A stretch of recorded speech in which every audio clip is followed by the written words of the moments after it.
Je suis partie faire 2-3 courses parce que j'avais plus rien dans les placards et enfin surtout plus rien dans le frigo, encore les placards ça allait.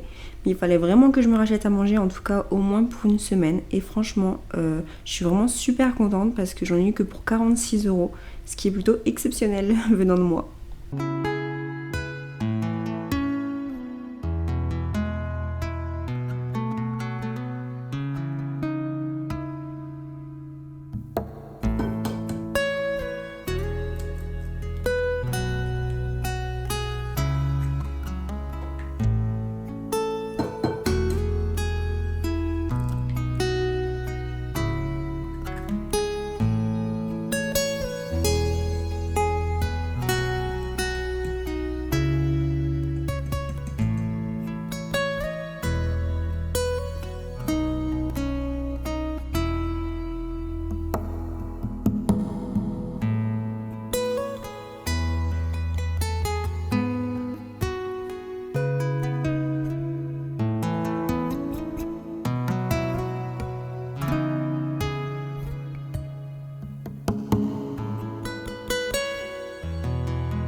Hello guys, moi c'est Cécile, j'ai 23 ans et je suis actuellement enceinte de 18 semaines. C'est là-dessus que vont se tourner la plupart de mes vidéos. En tout cas, cette vidéo, ça va être un vlog dans ma semaine de maman solo en fait. Voilà, donc je voulais me présenter un petit peu. C'est vrai que je l'ai pas fait hier, j'aurais dû le faire sur le tout début de la vidéo, mais hier j'ai pas trop eu le temps. J'ai eu une journée quand même assez chargée émotionnellement surtout. Donc voilà, je prends le temps de le faire aujourd'hui. Donc comme je l'ai dit, je suis une future maman de 23 ans. Je me définis par plusieurs points, notamment déjà deux passions. La première qui est le chant. Voilà, petit extrait. Emmenez-moi au bout de la terre. Emmenez-moi au pays des merveilles. Il me semble que la misère serait moins pénible au soleil. Donc j'adore chanter, je fais également partie d'une chorale qui a lieu tous les mardis soirs, donc nous sommes mardi, donc ce soir c'est chorale. Je vais essayer de vous emmener avec moi, mais je pense pas pouvoir trop filmer là-bas, hein. Ça va vraiment juste être un tout petit aperçu de ce qu'est la chorale. En tout cas, c'est quelque chose qui me fait vraiment du bien, qui me permet d'extérioriser énormément. Moi, je suis trop fan de musique mais moi, la musique, je l'exprime vraiment par le chant et même si quand je chante, c'est pas toujours juste, c'est pas toujours parfait, même très loin d'être parfait, voilà. C'est quelque chose qui fait énormément de bien. Ce que je fais également, c'est que j'écris beaucoup. J'avais même commencé l'écriture d'un roman, mais un peu perdu en route, honnêtement. Est-ce que je vais reprendre ça vraiment un jour? Est-ce que je vais recommencer quelque chose de nouveau dans lequel je serai plus assidue? Je ne sais pas encore ce qu'il va en être pour le futur. En tout cas, j'adore écrire, ça me fait du bien. J'ai une imagination débordante depuis que je suis toute petite. J'ai vraiment besoin d'extérioriser aussi cette imagination.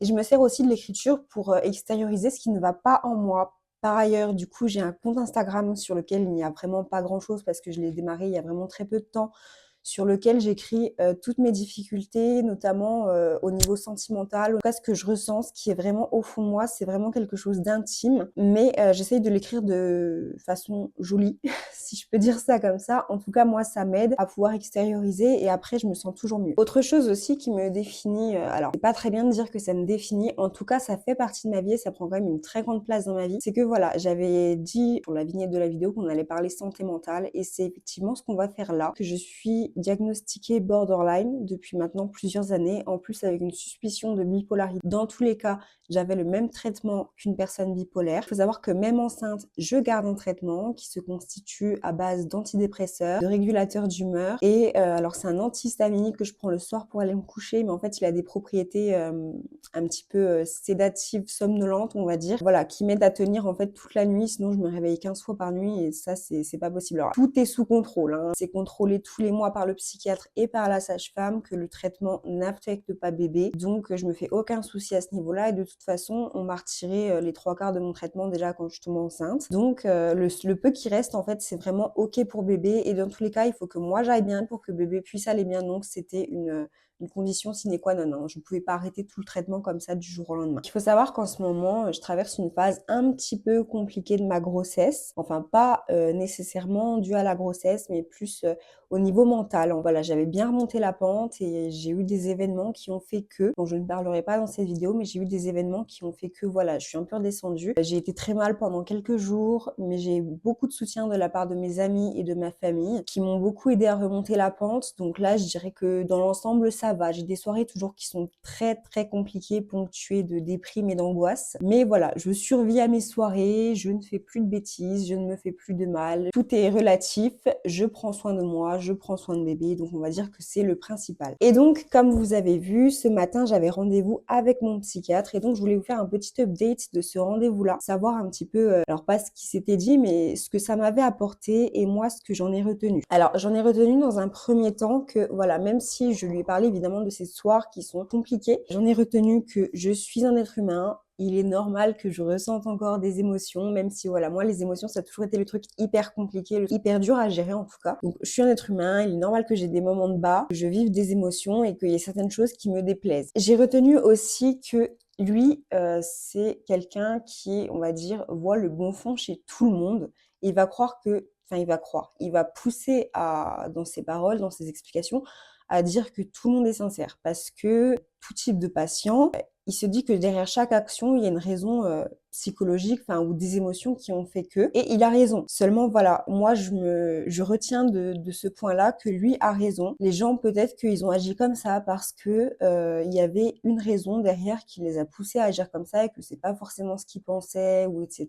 Seulement, voilà, moi, je reste encore très en colère sur certains aspects de ce pourquoi on a parlé de ça et que j'estime que j'ai aussi mes raisons de fixer mes limites parce que voilà, dans le trouble borderline, on a énormément de mal à fixer les limites et ça, c'est quelque chose que j'ai enfin réussi à faire. J'ai posé mes limites, j'ai dit stop et j'estime que j'ai raison de dire stop et c'est aussi ce qu'il m'a dit. Il m'a aussi rassurée sur le fait que, alors, il faut savoir que j'étais fumeuse et que en apprenant ma grossesse, j'ai complètement arrêté de fumer du jour au lendemain. Tellement voilà, depuis que je traverse cette phase plutôt compliquée, j'ai plus ou moins repris la cigarette, voire même beaucoup plus que moins.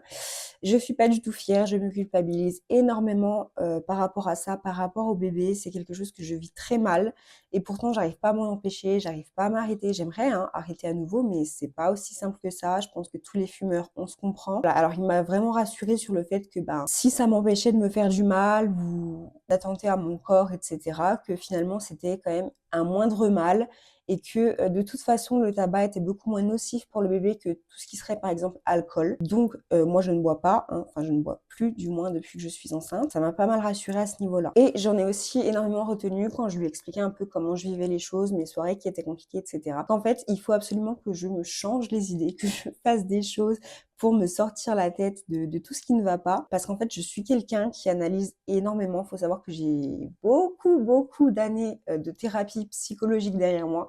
Donc j'analyse tout et je veux comprendre pourquoi je vis cette émotion, pourquoi je la vis de telle manière et comment je peux faire pour la vivre de meilleure manière. Et mon cerveau, il rumine en permanence sur tout ce qui a pu se passer dans ma vie, sur tout le temps. Et en fait, il me dit, vous avez besoin d'une pause. Vraiment, il faut mettre votre cerveau sur pause. Je lui dis, oui, mais je ne veux pas fuir mes émotions. Si je continue de fuir mes émotions, je ne vais pas les vivre à 100%, je ne vais pas accepter l'émotion et donc ça ne passera pas. Il m'a dit, certes, vous avez raison. Le souci, c'est que là, il faut que votre cerveau, il ait des pauses de temps en temps. Il faut qu'il arrête de réfléchir, il faut vraiment que vous changez les idées, sortez avec des amis, regardez un film. Le soir, quand ça va pas, vraiment, il faut vous changer les idées parce qu'en fait, votre cerveau, il est juste fatigué, il en peut plus d'avoir réfléchi toute la journée. Et voilà, donc ça, c'est vraiment quelque chose que je retiens aussi et que je vais essayer de plus mettre en application pour mieux vivre mes soirées, vraiment de plus me changer les idées. Pareil, j'ai entendu. Allez, on y va.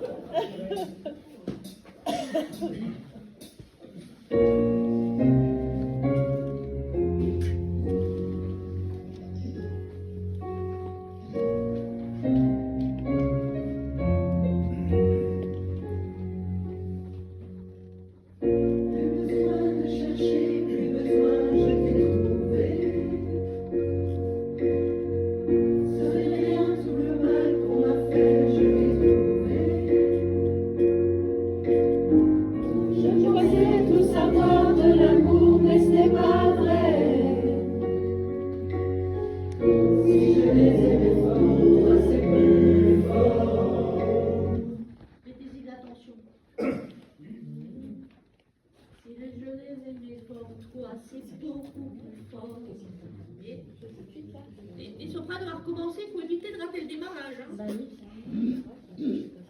Je pensais tout savoir. Je pensais. On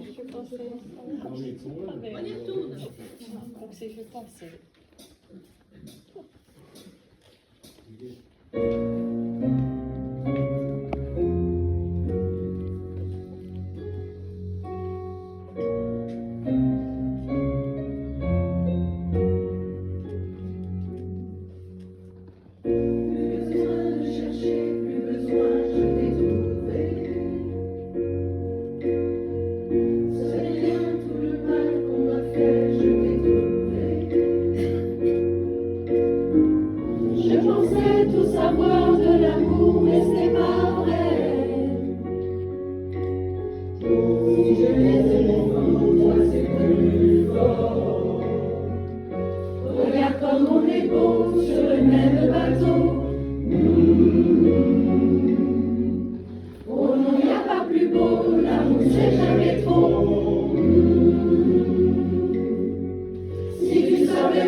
Hello guys! Vous avez sans doute vu que j'avais rendez-vous en début d'après-midi, c'était à 15h15 il me semble, mon rendez-vous chez ma psychologue. Donc comme mon rendez-vous avec le psychiatre, je voulais vous faire un petit update tout simplement. Le premier point sur lequel on a travaillé, sur lequel on a parlé, ça a été notamment le lâcher prise. J'en ai déjà parlé suite à mon rendez-vous chez le psychiatre que j'avais d'énormes difficultés dans le lâcher prise. Il faut que je comprenne que sortir et se changer les idées, ce n'est pas être dans la fuite de mes émotions, mais qu'il s'agit en fait simplement de la régulation et que c'est juste normal et qu'en fait, je peux pas demander à mon cerveau de réfléchir tout le temps en permanence. Il faut aussi qu'il ait des pauses. Ça rejoint beaucoup ce dont on avait parlé avec le psychiatre, que maintenant, voilà, faut que je m'autorise à sortir, à me changer les idées pour justement pratiquer de la régulation et être plus à l'aise dans mes soirées. On a aussi fait le point sur qui est-ce que je peux appeler en cas d'urgence psychologique parce que c'est quelque chose qui m'est arrivé très récemment où j'étais vraiment mal et je savais pas qui appeler. Je sentais que j'étais vraiment dans une urgence mentale, une urgence psychologique. Alors pas dans le sens où j'allais me suicider ou j'allais me faire du mal, mais vraiment dans le sens où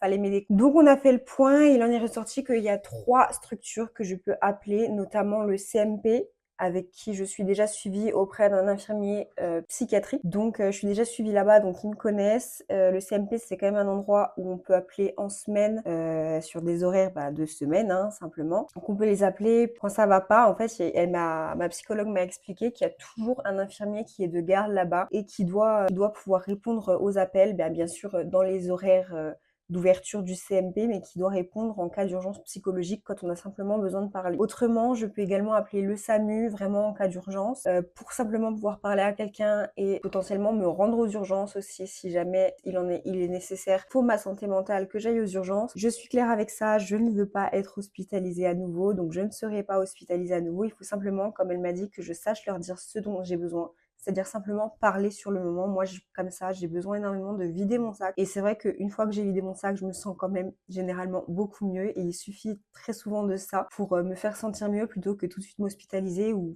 prendre les grandes mesures. On a également fait un retour sur le tableau qu'elle m'avait demandé de remplir. Alors, c'est un tableau qui consiste à essayer de comprendre l'émotion. En cas d'émotion forte que j'ai énormément de mal à gérer, je dois tout d'abord nommer l'émotion en 1. En 2, la graduer sur une échelle d'intensité de 0 à 10, 0 étant c'est pas grave du tout, à 10 c'est insupportable. En 3, je devais remplir mes ressentis corporels, donc ce que ça me fait dans mon corps de ressentir cette émotion-là, ça peut être compression du thorax, tremblement, plein d'exemples de ce style-là. En 4, je devais remplir quel a été l'élément déclencheur de cette émotion, pour comprendre un petit peu d'où elle vient. En 5, je devais mettre mes pensées pendant l'émotion, donc tout ce qui me passait par la tête, vraiment ce qui m'empoisonnait à ce moment-là. Donc tout ça, je devais le mettre à ce moment-là. Et enfin, en 6, qu'est-ce que j'ai fait? Quelle a été ma réaction à cette émotion-là? Comment j'ai fait pour la gérer, pour la laisser passer? Et ce que j'ai fait, ce que j'ai mis en œuvre, par exemple, si j'étais me coucher, si j'ai regardé un film, si j'ai pleuré, si j'ai juste attendu que ça passe. Ensuite, on a aussi parlé de ma déconnexion de ma grossesse à mon bébé, en fait. C'est-à-dire que j'ai l'impression, alors c'est peut-être bête dit comme ça, mais j'ai l'impression de faire une sorte de déni de mi-grossesse. C'est-à-dire qu'au début, j'étais très consciente que j'étais enceinte. Voilà, c'était le premier trimestre. De toute façon, je l'ai senti passer celui-là, hein, entre les nausées, l'hypotension, etc. Vraiment, ça n'a pas été simple à vivre. J'avais très conscience que j'étais enceinte, etc.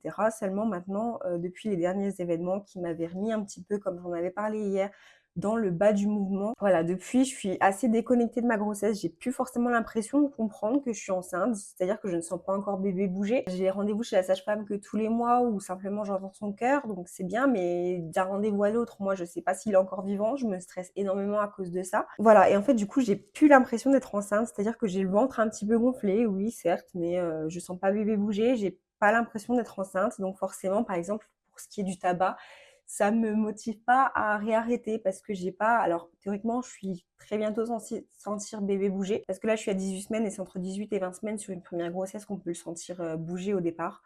Donc, j'ai très hâte que ça arrive vraiment pour vraiment me rendre compte que je suis enceinte et que, voilà, je vais être maman, quoi. Je vais avoir un bébé. Il faut vraiment que je me refocalise là-dedans. Et enfin, le dernier point qu'on a retravaillé ensemble, c'est mon sentiment d'échec. Je me mets en échec tout le temps. Mais c'est juste moi, hein, je suis pas en échec vraiment.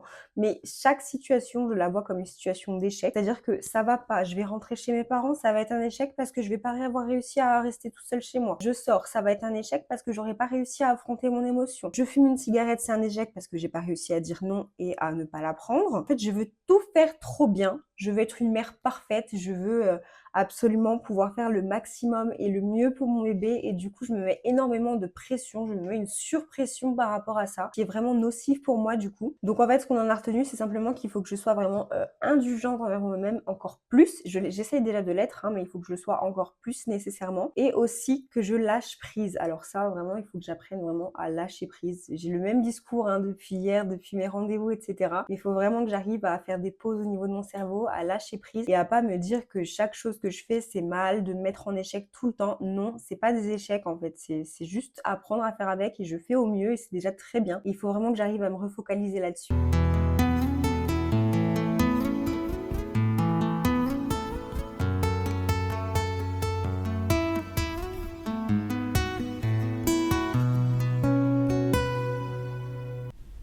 Bon, j'ai rien fait d'exceptionnel hein, chez le coiffeur, on a juste rafraîchi un peu la coupe parce que j'avoue que là mes cheveux c'était vraiment du foin, je n'en pouvais plus. Hello guys, j'ai enfin récupéré mon colis, petit colis, qui contenait des affaires pour futur bébé. Alors, qui contient tout d'abord un goupillon pour biberon. J'ai tout commandé sur Amazon. Alors, ce petit goupillon pour biberon, je déballe en même temps que vous découvrez. Hein. Voilà, c'est un goupillon en fait en plastique qui est juste beaucoup trop mignon. Il faut que j'arrive à trouver comment on le met. Voilà, si je le mets dans le bon sens, ça ira déjà mieux. Voilà, pour nettoyer l'intérieur des biberons, ça va être juste hyper pratique. Ok, voilà, parce qu'en fait, il contient aussi un plus petit goupillon pour faire la tétine du biberon. Voilà, et à l'intérieur, on trouve un tout petit goupillon aussi, je pense que c'est comme ça qu'on dit, pour les petits détails. Voilà, et c'est hyper pratique parce que du coup, il est sur pied, donc on peut simplement le poser sur le levier, hyper pratique. Dans mon colis, il y avait également un petit thermomètre pour le bain. Ça marche aussi bien dans le bain que pour l'ambiance actuelle. Donc, il faut savoir que j'ai un thermomètre qui est déjà dans ma pièce principale, c'est-à-dire le salon, la cuisine, mais j'en ai pas du tout dans la chambre. Donc, comme ça, il va rester dans la chambre et il ira dans le bain à l'heure du bain de bébé. Donc, c'est un Philips Avance. Pareil, hein, j'ai déballé en même temps. Voilà. Et en fait, il est bon là, il est attaché. Je vais pas m'amuser à le détacher parce que je vais pas y arriver. Et voilà, donc là, j'ai la température qui est en train de monter parce qu'il était dans son plastique, il était resté dans le carton, donc la température devait pas être bien haute. Là, vous voyez, ça monte encore. Hein. Là, il dit qu'il fait 18,6, mais il doit faire un peu plus que ça. Et voilà, et en fait, ça prend juste ici. Donc, il flotte dans le bain comme ça. Et sinon, il peut juste être posé pour avoir la température de la pièce. Voilà, voilà. Et il y avait un troisième article dans ce colis qui était simplement une brosse à cheveux pour bébé parce que les bébés, ils ont quand même le crâne, la peau assez fragile, ils ont souvent des croûtes de lait, donc il ne faut pas les brosser, ce qui paraît logique, hein, avec une brosse normale. Donc ceci, c'est une brosse, c'est écrit en anglais, super. C'est une brosse à cheveux en poil de chèvre doux. Et donc voici la petite brosse à cheveux pour futur bébé. Voilà, donc c'est vraiment tout doux, tout doux. Je teste en même temps. Hein. Ouais, c'est vraiment tout doux, franchement, c'est en poil de chèvre, il y a aucun problème. Du coup, voilà, c'est plutôt des affaires d'hygiène pour bébé, hein, du coup, donc entre le petit thermomètre, le petit goupillon pour bien nettoyer les biberons et la petite brosse à cheveux pour bébé.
Aujourd'hui, nous sommes vendredi 14 février, ce qui veut dire que c'est la Saint-Valentin. N'ayant personne avec qui le fêter, j'ai décidé de le fêter moi toute seule, en commençant par me faire un bon petit plat. Bon petit plat, c'est vite dit, hein. Tous les ingrédients étaient déjà prêts. Mais voilà, je me suis dit, moi qui n'ai pas l'habitude de cuisiner, si pour une fois je me faisais quelque chose, donc j'ai décidé de me faire un bon petit plat de lasagne. Voilà, et je vais vivre ma Saint-Valentin en symbiose avec bébé en mangeant bien.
Installez-vous confortablement, dans la posture qui vous convient, et tranquillement, immobilisez le corps en ressentant ce qui émerge déjà dans les sensations.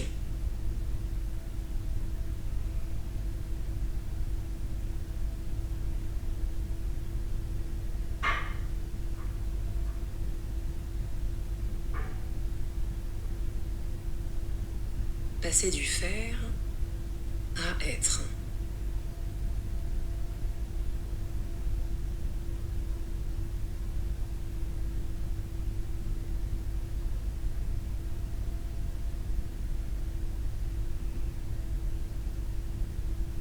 Sentir le mouvement du souffle.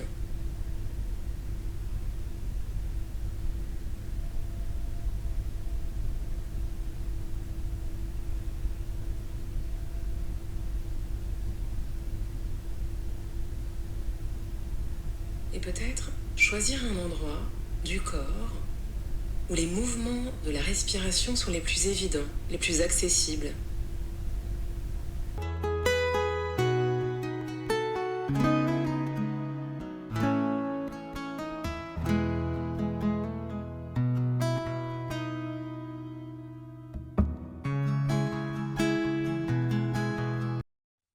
Hello guys, on se retrouve aujourd'hui, donc dimanche, dernier jour de la semaine, dans un changement de décor puisque je me trouve, comme je vous l'ai dit hier soir, chez mes parents. Je suis rentrée chez mes parents, j'ai accueilli mon petit frère ce matin. Ça m'a énormément reboosté et fait du bien de le voir, hein. Franchement, il me manquait trop, je l'avais pas vu depuis Noël à cause de ses études. Donc on se retrouve aujourd'hui pour faire la conclusion de cette vidéo. Voilà, il est temps de la conclure, hein. Je pense que la vidéo est déjà très longue. En tout cas, je retiens que tourner cette vidéo m'a fait du bien, monter cette vidéo m'a fait du bien. Ça m'a énormément changé les idées et ça m'a beaucoup occupé l'esprit. Ça m'a vraiment occupé de faire du montage. Je me suis vraiment hyper investie, en tout cas dans cette vidéo. C'est-à-dire que j'ai fait du montage déjà tous les soirs, hein, vraiment, il n'y a pas un jour où j'ai pas fait de montage, hein, même aujourd'hui, là, je vais continuer de monter cette conclusion. J'espère vraiment que ça va vous plaire, en tout cas que la vidéo vous a plu parce qu'on arrive maintenant au bout. Et donc, je pense qu'il est vraiment temps de vous laisser. Cette vidéo est déjà beaucoup trop longue à mon goût. Il faut savoir que moi, j'ai adoré ma semaine, je me sens mieux, ça m'a vraiment changé les idées, ça m'a vraiment fait du bien de partager mon quotidien, en tout cas, pas directement, mais en tout cas en tournant cette vidéo. Et donc, si la vidéo vous a plu, ça serait très gentil de votre part de me laisser un petit pouce en l'air. Toutefois, si vous voulez me soutenir, vous pouvez aussi commentez la vidéo ou bien partagez un max cette vidéo si vraiment elle vous a plu, hein, c'est en aucun cas une obligation. Et voilà, sur ce, je vous laisse et je vous fais des bisous. Salut, à la prochaine!